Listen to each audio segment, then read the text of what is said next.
श्रीमद् भागवतम दशम स्कंद 21वां अध्याय। वेणुगीत का हम लोग श्रवण कर रहे थे।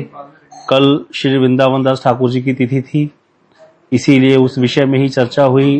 तो श्री गिरिराज महाराज जी की जो महिमा गोपियों ने गाई उसको हम पूर्ण रूप से भी श्रवण नहीं कर पाए थे। क्या श्रवण किया था? गोपियां गिरिराज जी की महिमा गाते हुए क्या कह रही हैं कि जो जब तक कोई व्यक्ति किसी महाभागवत या महत व्यक्ति का, किसी भक्त का आश्रय ग्रहण नहीं करता, तब तक उसका कोई मनोरथ पूरा नहीं हो सकता। इसीलिए हरि भक्तों का बड़ा महत्व है और हरि भक्तों में गिरिराज जी सर्वश्रेष्ठ हैं। क्यों कहते? क्योंकि ये जो गिरिराज जी महाराज हैं, ये क्या करते हैं? बोले इनकी क्या ही प्रशंसा करी जाए। जब कृष्ण और बलराम अपने चरणों का स्पर्श देते हुए, चरणों का स्पर्श प्राप्त करके गिरिराज जी जो है इनके कृष्ण बलराम के अति आनंदित हो रहे हैं और इनको पुलक हो रहा है, अश्रु आ रहे हैं। इसीलिए ये पानी के झरने दे रहे हैं, गायों के लिए हरी हरी घास दे रहे हैं और विश्राम करने के लिए कंदराएं देते हैं, सखाओं को भोजन के लिए कंदमूल आदि देते हैं। इस प्रकार कहते ये गिरिराज जी तो गायों की, बलराम जी की और ग्वाल वालों के साथ कृष्ण की बहुत ही प्रकार से पूजा सत्कार करता है। यथार्थ में यही धन्य है।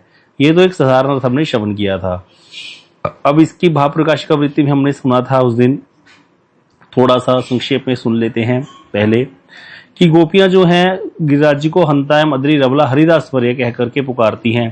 कहती हैं जी ये कौन है? ये हे अबला, हम तो अबला हैं, अर्थात जिनके अंदर कोई बल नहीं होता। हम लोग अपना धैर्य, लज्जा, कुल इत्यादि के बंधनों को तोड़ करके कृष्ण के चरणों में उपस्थित नहीं हो सकती। लेकिन ये गिरिराज पर्वत जो है स्थावर हैं, स्थावर अर्थात जड़ की भांति हैं, तो इसीलिए ये इतने प्रेम के बल से इतने बलवान हैं कि प्रतिदिन कृष्ण के चरणों का स्पर्श पा करके कृतार्थ होते रहते हैं। और अगर हम भी गोवर्धन की शिला होती तो हम भी कृष्ण के चरणों का स्पर्श प्राप्त करती। गिरिराज जी पे ठाकुर जी के चरण चिन्ह हैं, इसका प्रूफ है? कोई बता सकता है क्या प्रूफ है गिरिराज जी पर ठाकुर जी के चरण चिन्ह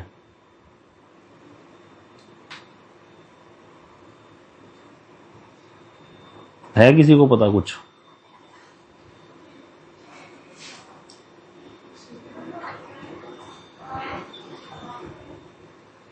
नहीं पता? गिरिराज जी पर ठाकुर जी ने अपने चरण चिन्ह दिए हैं।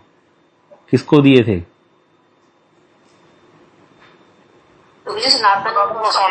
हाँ, सनातन गोस्वामी जी को। तो सनातन गोस्वामी जी को जब क्यों दिए थे भगवान ने?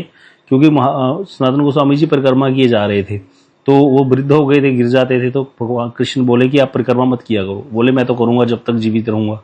तो उन्होंने कहा कि गिरिराज जी पर मेरे चरण चिन्ह है, गाय का खुर है, बंसी लकुटी का चिन्ह है, इसी की तो परिक्रमा करते हो ना, इसको मैं शिला पे दे देता हूँ, आप उसकी परिक्रमा कर लेना, आपकी गिरिराज जी की परिक्रमा हो जाएगी। तो गिरिराज जी की परिक्रमा क्यों है? क्योंकि वहां पर ठाकुर जी के चरण चिन्ह है, इसलिए हम परिक्रमा करते हैं। ठाकुर जी की स्वयं हरिदास वर्य कह करके पूजा गोपियों ने की है। तो इसीलिए यह प्रूफ है गिरिराज जी पर ठाकुर जी के चरण चिन्ह है बीच में। इसीलिए वही चरण चिन्ह ठाकुर जी ने अपने स्थापित कर दिए उस शिला में जिसकी हम परिक्रमा करते हैं राधा दामोदर मंदिर में। तो इसीलिए कह रही है गोपियां कि भाई जितने भी हरिदास वर्य हैं, भगवान के जितने भक्त हैं, उनमें जितने भी हरिदास, उनमें गोवर्धन पर्वत सर्वश्रेष्ठ है। ऐसा हमने सुना था पिछली कथा में, 3-4 दिन पहले जो कथा करी थी उसमें एक बात आई थी कि हरिदास वर्य जो है वो तो कई हैं, हरिदास तो कई हैं भाई। ध्रुव जी महाराज हरिदास हैं, प्रहलाद जी महाराज हरिदास हैं, नारद जी, व्यास जी, सारे भक्त चूड़ामणि ही हुए हैं और इन्होंने अपना सर्वस्व त्याग करके भगवान की सेवा करी है। अब शबरी इत्यादि, मीरा इत्यादि सब हरिदास ही तो हैं, हरिदासियां हैं, सब भक्त हैं भगवान के भाई। लेकिन कहते गोवर्धन पर्वत की भांति कोई भी अपनी देह को भगवान को का लीला शक्ति नहीं बना सका। जैसा गोवर्धन की जो महिमा है हरिदासों के रूप में, वैसी किसी की नहीं है। ऐसा यह गोपियां वर्णन कर रही हैं। तो इसीलिए यहाँ पर गोवर्धन पर्वत को हरिदास कहने का तात्पर्य, गोपियों का हरिदास वर्य, अर्थात गोपियों ने गिरिराज जी को हरिदास वर्य कह दिया तो मतलब गिरिराज जी सर्वश्रेष्ठ हो गए, इससे बड़ा श्रेष्ठ भक्त कोई नहीं है भगवान का, ऐसा बोल दिया। आगे वर्णन है कि भागवत जी के दशम स्कंद में 47 नंबर अध्याय में, 47 नंबर अध्याय में कृष्णम संस्मार्यन रेमे हरिदासो ब्रजोक्साम, कि हरिदास उद्धव जी ने ब्रज में आकर के कृष्ण की लीला कथा का कीर्तन करके ब्रजवासियों के हृदय में कृष्ण की स्मृति जगराते हुए 2 महीने तक ब्रज में अवस्थान किया था। तो इसीलिए वो भी हरिदास वर्य कहलाते हैं। और श्रीमद् भागवत के दशम स्कंद में 75 नंबर अध्याय में भी वर्णन है कि हरिदासस्य राजर्षि राजसूय महोदय, कि हरिदास राजऋषि युधिष्ठिर के राष्ट्रीय यज्ञ में महोत्सव के समय में उनके दर्शन करके यज्ञ के सभी परम आनंदित हुए थे। अर्थात युधिष्ठिर जी महाराज जी को भी हरिदास वर्य कहा। लेकिन यहाँ पर इस हंताया मदरी रबला हरिदास वर्य श्लोक में गोवर्धन पर्वत को हरिदास वर्य कहा गोपियों ने। तो यहाँ पर 3 हरिदासों का वर्णन हो गया, 3 हरिदास वर्य बोल दिए गए। तो इसमें कहते इनमें सब में श्री गोवर्धन पर्वत ही सर्वश्रेष्ठ है। हरिदास वर्यों में भी श्रीमद् भागवत में उद्धव युधिष्ठिर गोवर्धन 3 हरिदासों में गोवर्धन पर्वत जो है उनकी सर्वश्रेष्ठता हेतु यहाँ पर वो हरिदास वर्य है। कहते यहाँ पर इसके बिना एक और वक्तव्य भी हो सकता है गोपियों का। वो क्या है कि कृष्ण जो है वो क्या करते हैं, बोले सबका मन हरण करते हैं। कृष्ण ब्रजवासियों का, नर नारियों का, जड़ चेतन सबको मोहित कर देते हैं। इसलिए कृष्ण क्या है, हरि हैं। लेकिन कृष्ण के तो बहुत दास हैं ब्रजमंडल में, है ना। लेकिन गोवर्धन की भांति किसी ने अपना अंग को कृष्ण की लीला क्षेत्र नहीं बनाया।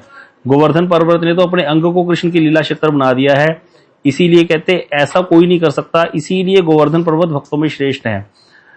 इसीलिए कहते गोपियों ने उनको हरिदास वर्य के नाम से कहा है। इस प्रकार गोवर्धन को कहकर के ब्रजरमणियां जो है कृष्ण कहने लगी कि कृष्ण और बलराम के चरणों का स्पर्श पा करके गोवर्धन जैसा परमानंद लाभ करते हैं, और गोवर्धन पर्वत पर विचरण करके कृष्ण जैसा आनंदित होते हैं। उसको देख करके जो गोवर्धन पर्वत को हरिदास वर्य कहे बिना नहीं रहा जा सकता। गोपियां कह रही हैं, कहते जिस दासी की सेवा से हरि प्रसन्न हो और जो दास हरि की सेवा से आनंदित होता है वह दास ही हरि के भक्तों में श्रेष्ठ कहलाता है। इसीलिए गोवर्धन पर्वत हरि के श्रेष्ठ दास हैं। क्यों? क्योंकि कहते कृष्ण जो है वो क्या करते हैं, बलदेव और गोपाल वालों के साथ क्या करते हैं, गोचारण के बहाने गोवर्धन पर्वत पर ही विचरण करते हैं। और गोवर्धन पर्वत में परमानंद में, गोवर्धन पर्वत भी परमानंद में डूब जाते हैं। अब कहते जब डूब जाते हैं परमानंद में, जब किसी को रोमांच होता है ना तो उसके रोम्स खड़े हो जाते हैं बॉडी पे, और उसको अश्रु आने लग जाते हैं, पुलक हो जाता है, शरीर कांपने लग जाता है। इस प्रकार कहते हैं गोवर्धन पर्वत भी जब कृष्ण आकर के उसको आनंद प्रदान करते हैं गोवर्धन पर, तो गोवर्धन भी नए नए जो घास उगाने के बहाने प्रसन्नता को प्रकट करते हैं। आर्द्रता के बहाने जो है क्या करते हैं, जैसे वो लगता है कि जैसे झरने हैं, लेकिन वो गोवर्धन पर्वत से निकलने वाला पसीना है। अश्रु, कंप, पुलक इत्यादि से करके गोवर्धन पर्वत जो है प्रकट कर रहे हैं अपने आनंद को। और कहते क्या करते हैं, जब कृष्ण और बलराम गोवर्धन की पर्वत की शिलाओं पर विचरण करते हैं तो उनके जो शिलाएं हैं वो भी द्रवीभूत हो जाती हैं। इसीलिए तो चरण चिन्ह आए भगवान के कृष्ण के गिरिराज जी की शिला पर। तो ऐसे करके यहाँ पर गोपियां जो है वर्णन कर रही हैं। और कहते जब द्रवित हो जाती हैं तो और शिलाओं का क्या महत्व बताया कि जब शीतकाल होता है तो ये गर्मी प्रदान करती हैं शिलाएं, और जब ग्रीष्म ऋतु होती है तो ये शीतल होकर के बलराम और कृष्ण के लिए और उनके सखाओं के लिए सुखदायी हो जाती हैं। तो इस तरह से कहते गोवर्धन पर्वत के पुलक, स्वेद, ये अष्ट सात्विक भाव हैं। इनको देख करके, अश्रु आदि विकारों को देख करके स्पष्ट जाना जाता है कि कृष्ण की सेवा पा करके आनंदित हो गए हैं, और कृष्ण भी गोवर्धन पर्वत में क्रीड़ाएं करके परमानंद का लाभ अनुभव करते हैं। इसीलिए गोवर्धन पर्वत ही हरिदास वर्य है। अब हम लोग गए थे इस बार बड़ी परिक्रमा में, हमने छोटी परिक्रमा में भी है वो पारस पीपल। ऐसे पारस पीपल कहीं किसी को दर्शन नहीं होगा, लेकिन गोवर्धन पर्वत में हमने पारस पीपल का दर्शन किया। 5 प्रकार के फूल वहां पर खिलते हैं। कभी आज तक पीपल के पेड़ पर फूल नहीं खिले देखे होंगे। तो गोवर्धन पर्वत विलक्षण है। आज भी वहां पर ऐसी ऐसी चीजें आपको दिखेंगी जो आपको अन्यत्र कहीं देखने के नहीं आ सकती। और एक एक जो वहां पर पर्वत है पे जो भी वहां पर तृण, गुलम, लता इत्यादि है वो साधारण नहीं है। सभी कोई बड़े बड़े जो योगी, सिद्ध, ऋषि, मुनि, भक्त जो किसी प्रकार से अपने जीवन को लाभान्वित कर रहे हैं, वहां पर अनेक जन्मों की तपस्या के बाद वहां पर बैठ करके वहां पर उनको वास मिला है गोवर्धन में। तो इसीलिए यहाँ पर गिरिराज जी को हरिदास वर्य कहते हैं, क्योंकि कितने ही हरिदासों ने तो वहां पर आश्रय ले रखा है, जो गुलम लता पेड़ पौधे बनकर के बैठे हैं। और कितने ही भक्त वहां पर रोज परिक्रमा करते हैं। ऐसे एक एक पत्थर उठा लेते हैं, 108 पत्थर को 1008 हिलाएं, बार बार उसको उठा करके रखते हैं और एक ही जगह पर दंडवत प्रणाम करते हैं। एक बाबा 25-26 साल से वहां परिक्रमा कर रहे हैं और उनकी पूरी जीवन वही निकल जाएगा, क्योंकि उन्होंने इतनी शिलाएं रख रखी हैं। तो ऐसे वाला जीवन जो है बिता रहे हैं वहां पर कई हरिदास, उस हरिदास वर्य की, हरिदासों में श्रेष्ठ गोवर्धन की आश्रय ग्रहण करके। तो इसीलिए यहाँ पर कहते गोवर्धन की यहाँ पर महिमा गा रही हैं। अब यहाँ पर एक बात कह रहे हैं श्री विष्णु चक्रवर्तीपाद जी, कहते यहाँ पर गोपियों ने श्लोक में बोला था राम कृष्ण चरण स्पर्श प्रमोद, कि गोवर्धन जो पर्वत है ये कृष्ण और बलराम के चरणों के स्पर्श को पाकर के आनंदित हो रहा है। तो यहाँ पर बहुत सुंदर विचार रस की बात है। यहाँ पर रसिक संत हैं, बता रहे हैं, कहते भाई इसको विचार करने पर देखा जाएगा कि यहाँ पर गोपियां जो है वो गोवर्धन का गुणगान करते हुए जो गोवर्धन पर्वत पर कहा कि बलराम और कृष्ण के चरण स्पर्श से आनंदित हो रहे हैं, ऐसा भाव गोपियों का है नहीं वैसे। अब यहाँ पर क्यों, जैसे पहले चर्चा आई थी ना, क्योंकि वो सीधा कृष्ण का नाम नहीं ले सकती, क्योंकि यहाँ पर उनके अंदर लज्जा भी है कि वो दूसरी गोपी बोल देगी तुम कृष्ण का नाम क्यों ले रही हो। इसीलिए कहते क्या कह रही हैं, अपने उस प्रेम को छुपाने के लिए, कृष्ण के प्रति अनुराग को छुपाने के लिए दोनों के नाम ले दिए, राम कृष्ण चरण स्पर्श प्रमोद। लेकिन वास्तव में उनका कहने का तात्पर्य क्या है, ये यहाँ पर बताया गया है कि राम का अर्थ यहाँ पर क्या है। राम का अर्थ यहाँ बलराम नहीं है। जो गोपियों के मनोभाव को जानने वाले हैं, यहाँ पर विश्व चक्रवर्ती पाद जी भी सखी रूप में बता रहे हैं कि जो अन्य गोपी है वो भी समझ रही है, लेकिन कोई दूसरा सुनने वाला नहीं समझ रहा। उनको लग रहा है बलराम की और कृष्ण की चर्चा हो रही है। तो इसीलिए कह रही है कि राम अर्थात जो परम रमणीय कृष्ण के साथ, राम अर्थात जो बहुत मनोरम है। कौन मनोरम है? कृष्ण, अर्थात राम कृष्ण अर्थात परम मनोरम कृष्ण जो है, परम सुंदर जो कृष्ण है, उनके साथ रमणीय कृष्ण के चरणों का स्पर्श पा करके गोवर्धन पर्वत आनंद में विभोर हो जाते हैं। यहाँ सिर्फ कृष्ण की ही चर्चा हो रही है, ये रसगत विचार है। इसीलिए कहते हैं यहाँ पर गोपियों के, यहाँ पर रूप गोस्वामी जी ने बड़े प्रकार के भावों का वर्णन किया है। संचारी भाव होते हैं, तो यहाँ पर बताया अविहत्था भाव, जहां पर मनोभाव को छिपाना, मतलब मन में तो है लेकिन छुपा रही हैं, तो वो अविहत्था भाव और दैन्य दोनों प्रकट हो गए। दैन्य क्यों प्रकट कर रही है कि हमारा तो ऐसा भाग्य है नहीं कि हम पर कृष्ण के चरण पड़ जाएं। हम अगर गोवर्धन पर्वत की शिला होती तो हम पर ही कृष्ण के चरण पड़ जाते, क्योंकि भक्ति इतनी प्रबल है कि यहाँ पर हर दूसरी वस्तु में उनको कृष्ण का दर्शन हो रहा है और वो उनको सौभाग्यशाली मान रही है, हर दूसरी वस्तु को जो जिसको भी कृष्ण से संबंध युक्त देख रही है। इसीलिए यहाँ पर कह रहे हैं कि दैन्य और अविहत्ता भाव दोनों संचारी भाव यहाँ पर प्रकाशित हो रहे हैं। इस प्रकार गोपियों ने कृष्ण के चरणों के स्पर्श से गोवर्धन के सौभाग्य का वर्णन किया और साथ ही साथ अपने ही दैन्य को प्रकाशित करते हुए कहा है कि यदि हम गोवर्धन की शिला होती तो कृष्ण का चरणों का स्पर्श पा करके हम भी कृतार्थ हो जाती। कृष्ण के वेणुनाद से गोवर्धन की शिलाएं विगलित हो जाती हैं, परंतु हमारा कठोर हृदय कैसा है जो अभी तक विगलित ही नहीं हुआ।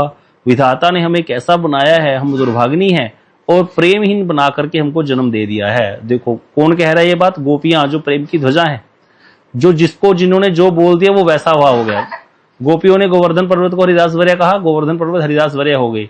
कितने भक्त वहां पर आकर के अपना जीवन विचार कर चुके हैं। वो गोपियां अपने आप को क्या कह रही हैं? हम दुर्भाग्नी हैं और प्रेमहीन है, हमारे अंदर प्रेम ही नहीं है, हम किसी भी प्रकार से कृष्ण के चरणों का स्पर्श प्राप्त नहीं कर सकती और हमारा हृदय भी जो है वो विगलित नहीं होता। इस प्रकार कहते गोवर्धन पर्वत का कृष्ण चरण स्पर्श जनित आनंद आवेश की प्रशंसा कर कृष्ण की प्रेयसी सखियां कहने लगी, सखी गोवर्धन केवल मात्र कृष्ण के चरणों के स्पर्श से आनंद में विभोर होता है, ऐसा नहीं है। कहते क्या होता है, जब कृष्ण चरणों को स्पर्श करते हैं, कृष्ण के चरण गोवर्धन को स्पर्श करते हैं तो गोवर्धन में आनंद से क्या होता है? अश्रु, पुलक, स्वेद, कंप, ये सब कुछ होता है। पसीना आ गया, अश्रु आ गए, ये अष्ट सात्विक भाव हैं जो भक्ति बढ़ जाती है।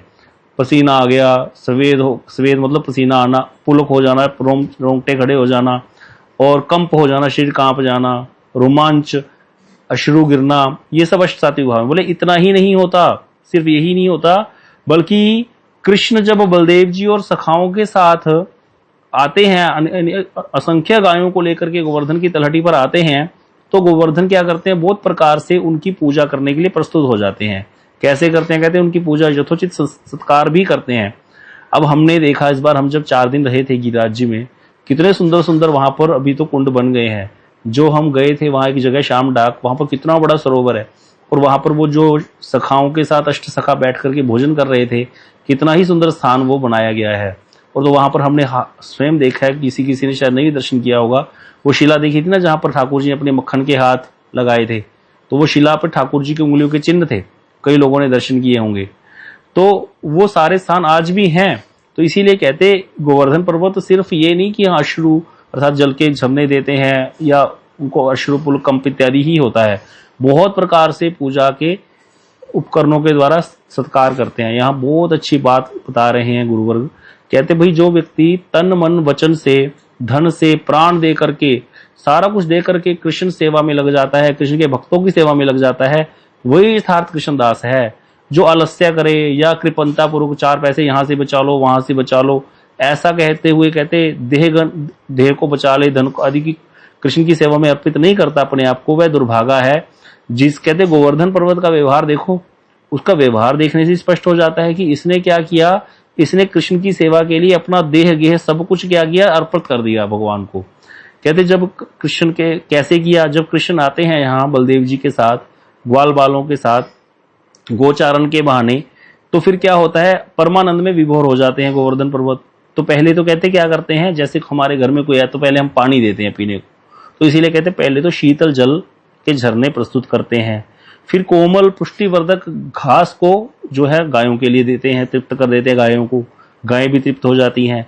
अब कहते विविध प्रकार के रतन पीठ, वहां पर रतनशिला है, अभी छोटी परिक्रमा की रहती है हमारी जानी, तो वहां रतन वेदी है, रतनशिला है, सब स्थान है। ग्वाल पोखरा है जहाँ कृष्ण सखाओं के साथ खेलते थे, कूदते हुए वहां पानी में स्नान करते थे, वो ग्वाल पोखरा आज भी है। श्याम कुटी है, तो वो सारे स्थानों के दर्शन हम करेंगे। किलोल कुंड है जहां पर किलोल करते थे सखाओं के साथ, बहुत प्रकार के खेल खेलते थे। तो कहते क्या करता है गोवर्धन पर्वत, रतन पीठ, रतन पलंग, ये सब कुछ है गिरिराज में। मणि प्रदीप है, मणि दर्पण आदि से शोभित कंदराएं हैं, ऐसी कंदराएं हैं जहां पर जो है आकृति दिखती है अपने सामने से। तो ऐसे ऐसे सुंदर सुंदर वस्तुएं, अपनी गुफाएं प्रस्तुत करता है कृष्ण और बलराम के लिए और ग्वाल बालों के विश्राम के लिए व्यवस्था करके, फिर उनको विविध प्रकार के, जैसे कोई आए तो पहले पानी पिलाया, फिर बैठने के लिए स्थान दिया, फिर उसके बाद उनको हम खिलाते हैं कुछ, तो इसीलिए कंद मूल फल इत्यादि जो है भोजन करा करके उनकी भूख और प्यास को गोवर्धन पर्वत संतुष्ट करते हैं। और कहते हैं गोवर्धन पर्वत में क्या है, मानस गंगा आदि नदियां हैं। अब जैसे हम लोग जाके जहां पर मानसी गंगा का दर्शन करते हैं, वैसी थोड़ी है मानसी गंगा, बहुत बड़ा एक गंगा जी एक प्रवाह की तरह बहती है वहां पर, जो मूल गोवर्धन पर्वत जो दिव्य गोवर्धन है।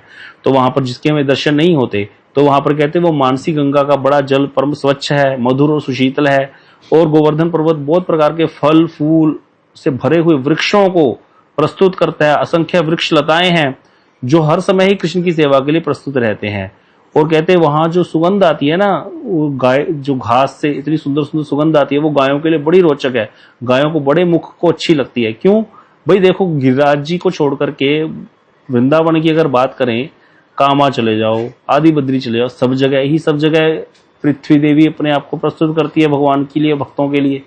लेकिन कहते हैं इसलिए गोवर्धन पर्वत कुछ विशेष सेवा करते हैं, मतलब उनकी जो घास है वहां पर वो बड़ी ही सुगंध से युक्त है, साधारण घास नहीं है, और दूध को बढ़ाने वाली है गायों के। इसीलिए कहते हैं गोवर्धन पर्वत क्या करते हैं, ऐसी व्यवस्था करते हैं कि कृष्ण बार बार मेरे ऊपर ही आए अपनी गायों को चराने के लिए, अपने सखाओं के साथ विविध प्रकार के विहार करने के लिए मुझ पर ही आए। इसीलिए कंदराएं प्रस्तुत करते हैं, गुफाएं। और मधुर रस की जो गोपियों के साथ लीला होती है, वहां पर भी रतन वेदी गोवर्धन पर्वत में ही है, और कहीं रतन वेदी नहीं है। तो वो रतन वेदी का दर्शन बड़ा ही सुंदर है। वहां पर राधा और कृष्ण की जो एक छटा भी दिखती है, अगर ध्यान से देखो, अब हम जाएंगे छोटी परिक्रमा में, दर्शन कराएंगे, तो वहां बड़ा सुंदर श्री जी और राधा और कृष्ण का मिलित स्वरूप वहां पर प्रकट है शिला के अंदर। तो इस तरह से कहते हैं बहुत प्रकार से वो सेवा करते हैं गोवर्धन पर्वत। और गोवर्धन पर्वत में बहुत सारी कंदराएं, विविध प्रकार के आसन पलंग सदा ही कृष्ण और उनके ग्वाल बालों के लिए प्रस्तुत रहते हैं। तो इन महागुणों से मोहित होकर के, गोवर्धन पर्वत के इस बड़े बड़े गुणों से मोहित होकर के कृष्ण क्या करते हैं, प्रतिदिन गोचारण के लिए वहीं चले जाते हैं गोवर्धन में, और वहां जाकर के गाय तो चरती रहती हैं, और ग्वाल वालों के साथ मिलकर के बहुत प्रकार की लीलाएं क्रीड़ाएं करते हैं कृष्ण।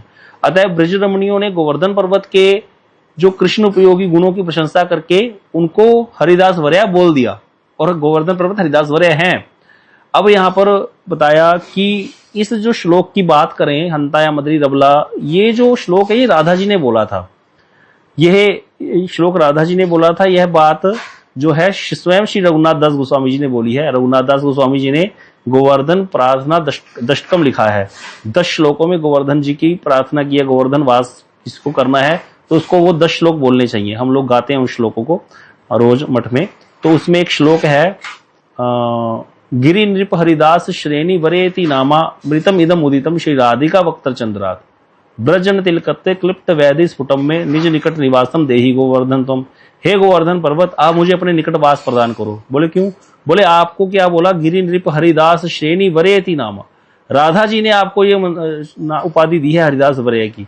आप सारे पर्वतों में श्रेष्ठ हो और हरि के भक्तों में आप सर्वश्रेष्ठ हो। मतलब पर्वतों में सर्वश्रेष्ठ पर्वत गोवर्धन पर्वत, और हरि के भक्तों में सर्वश्रेष्ठ भक्त श्री गिरिराज जी। ये किसने बोला? श्री राधिका वक्त्र चंद्रात, श्री राधिका जी के मुख की उक्ति है ये कि आप हरिदासों में श्रेष्ठ हो।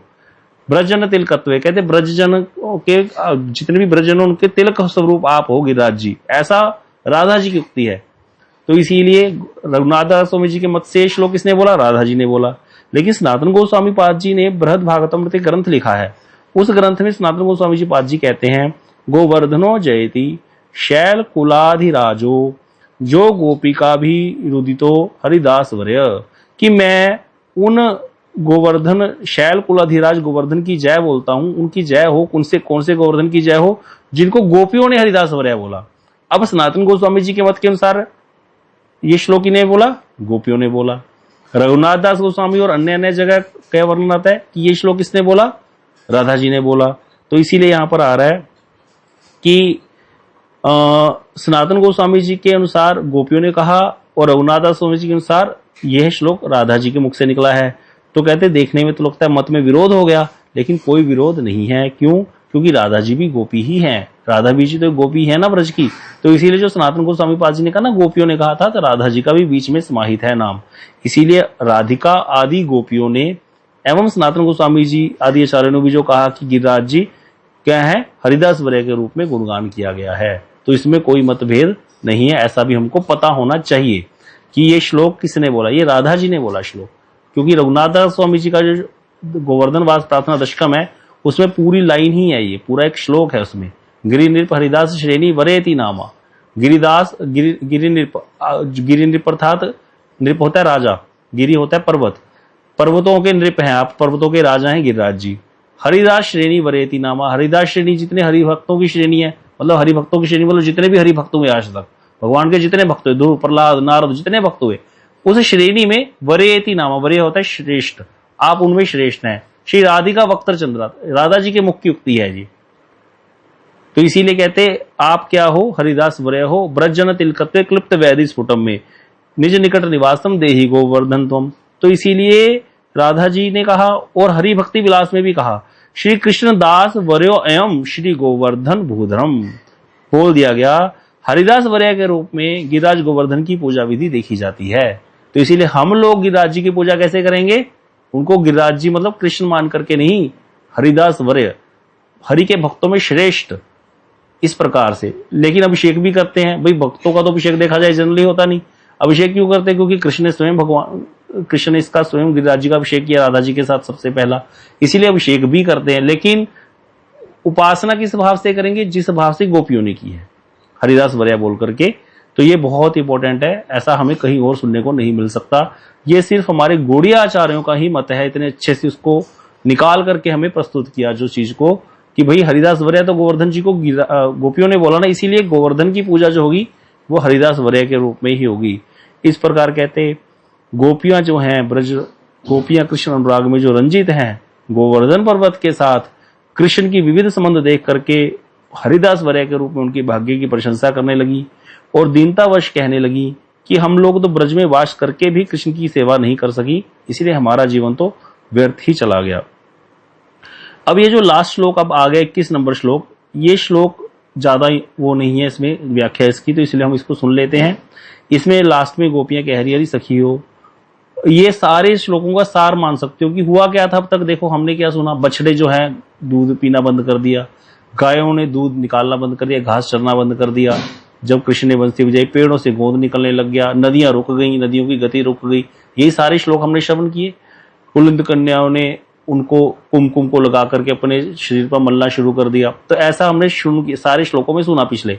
तो इसमें सार रूप में कह रही है कि जब कृष्ण और बलराम गो बालकों के साथ गायों के पैरों के बांधने वाली रस्सी को सिर पर लपेट करके, और पाश होता है जो बांध कर रखते हैं पशु को पैरों में बांध देते हैं, तो वो लोग वो जो पाश को कंधे पर रख करके गीत गाते हुए और बंशी बजाते हुए गोचारण के लिए जाते हैं एक वन से दूसरे वन में, उस समय क्या होता है स्थावर जंगम हो जाता है। और जंगम स्थावर जो हमने अभी तक सुना सारे श्लोकों में कि जो नदियां हैं वो चलने वाली हैं, देखने में लग रहा है जंगम है लेकिन वो रुक जाती हैं, पेड़ खड़े हैं लेकिन उनमें से गूंद निकलने लग जाती है, और शिलाएं जड़ हैं वो पिघलने लग जाती हैं। तो कहते क्या हो जाता है, स्थावर तो क्या हो जाता है, जंगम हो जाता है, और जंगम जो है वो स्थावर की बात ही जड़ हो जाता है। वृक्षों में पुलक हो जाता है और नदियां रुक जाती हैं, नदियों की गति रुक जाती है।